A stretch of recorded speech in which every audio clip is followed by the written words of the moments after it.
اهلا بيكم يا كل متابعين ده في البيت. يا ترى عاملين ايه؟ سقعانين زي متكتكين وقاعدين بردانين؟ انا سقعانه قوي. يا ترى في السقعه دي بتطبخوا ايه؟ ما حدش يقول عدس، مش كل الدنيا ما تشتي نقولوا عدس. يا ترى ايه؟ يلا تيجوا معايا بيها على المطبخ، يلا بينا نشوف الفريزر فيه ايه والمطبخ فيه ايه وندعبس ونشوف هنعمل ايه. يا سلام يا سلام، لقيت شوية سلق من الغيط جايين على عود كزبرة حلوين وفي الخلاط بشوية مية ونقوموا ضاربين. بقلب في الفريزر لقيت شوية قلقاس حلوين وحبة شوربة جمال من بتوع كفتة الفراخ، انتوا فاكرين؟ نحطها على النار تغلي وتطلع الريحة الجميلة بتاعتها دي وبالقلقاس وعليها ونقوموا نازلين ياخد غلوة ونصفي مية السلق كويس، ناخد المية ونسيب التفل وننزل بيها على القلقاس. اتفرجوا على الجمال والخضار والريحة، الدفى ملا المطبخ وانا اتدفيت صراحة.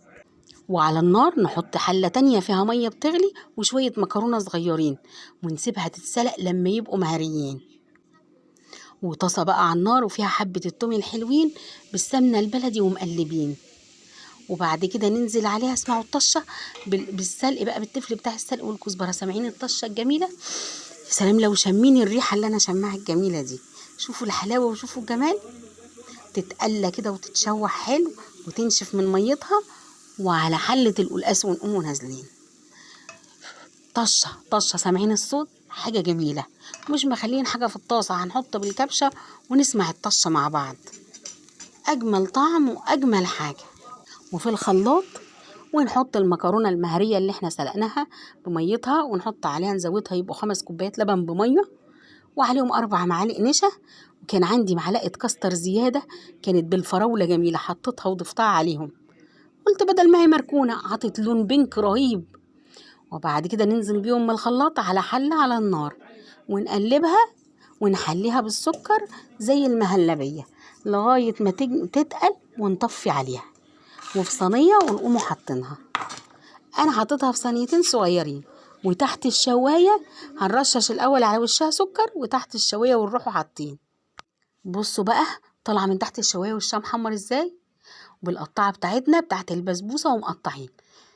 ادي خرطه جميله وهعمل كمان خرطه كمان. بكده عندنا اكلنا وعندنا التحليه بتاعتنا، اكلنا واتدفينا.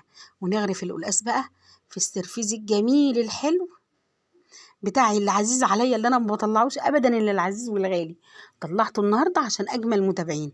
عايزه لايك يا رب، اللي يحط لايك يروح عمره قريب يا رب ويزور الكعبه يدعي لنا كلنا هناك ويدعي لي يا رب. شوفوا بقى مع الرز بالشعريه، شوفوا الجمال، وسرقت شويه بطاطس محمرين من الاولاد، شوفوا الحلاوه، وحبه زيتون مخلل، ودمتم طيبين وحلوين.